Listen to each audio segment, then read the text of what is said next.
Guys, আসসালামু আলাইকুম। আজ আমি আপনাদের একটি লাভা ল্যাম্প, সেই জন্য আমি নিয়ে নিয়েছি একটি ফুড কালার, কিছুটা একটি ক্যালভস ট্যাবলেট, একটি ড্রপার, একটি কাঁচের বোতল এবং একটি গ্লাস যেখানে পানি ঢেলে নিয়েছি এবং একটি বিকারে আমি প্রায় 30 ml পরিমাণ সয়াবিন তেল নিয়ে নিয়েছি। আমি প্রথমেই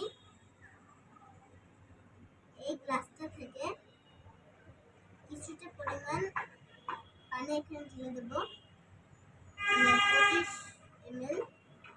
খেয়াল রাখতে হবে যাতে তেল বেশি হয়।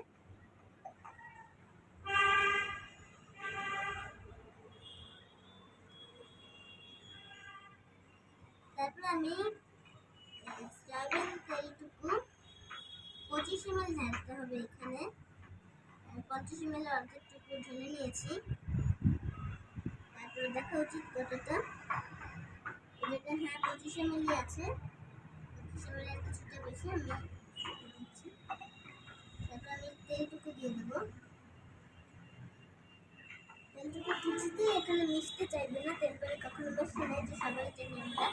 এখন ফুড কালারটা নিয়ে নেবো, লাল রঙের ফুড কালার নিলে বেশি সুন্দর লাগবে।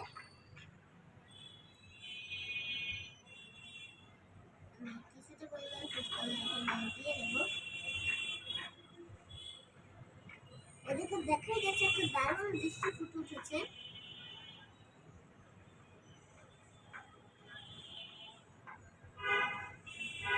এখানে দেখা যাচ্ছে কি সুন্দর ভাবে, যদি এখানে উপর থেকে দেখা হয় তাহলে এখানে দেখা যাবে এটা কিন্তু খুব সুন্দরভাবে পানির উপরে ভেসে আছে। দারুণ দৃশ্য। আর যদি একটু সাইড থেকে দেখা হয় তাহলে কিন্তু দেখতে অন্যরকম লাগবে। যাতে এক্সপেরিমেন্টটা ভালোভাবে হয়, আমি আরো কিছুটা ফুড কালার দিয়ে নেব এখানে।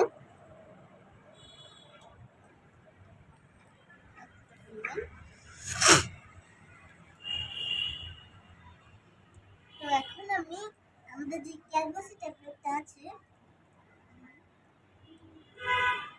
এটাকে আমি বের করে নেব।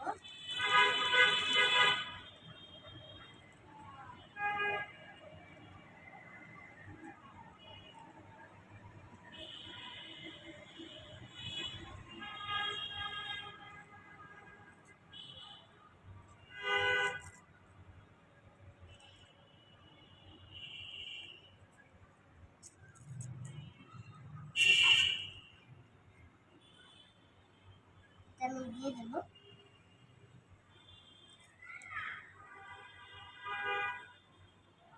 এখানে দেখা যাচ্ছে এখানে একটা দারুণ দৃশ্য হচ্ছে। যতক্ষণ না আমাদের যে ক্যালভস ট্যাবলেটটা শেষ হচ্ছে ততক্ষণ কিন্তু এই দৃশ্যটা চলমান থাকবে।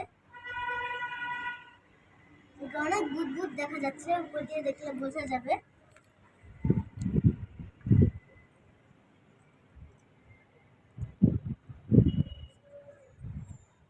খুব দারুণ ভাবেই দেখা যাচ্ছে।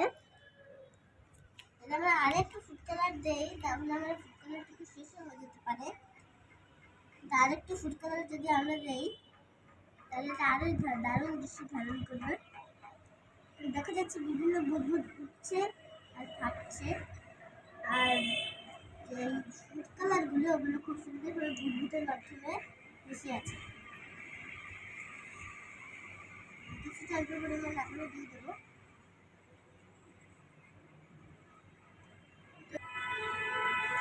আজকের জন্য এই পর্যন্তই। আমার ভিডিওটি যদি আপনাদের ভালো লেগে থাকে তাহলে লাইক করুন, শেয়ার করুন এবং কমেন্ট করুন, সাবস্ক্রাইব করুন। টাটা।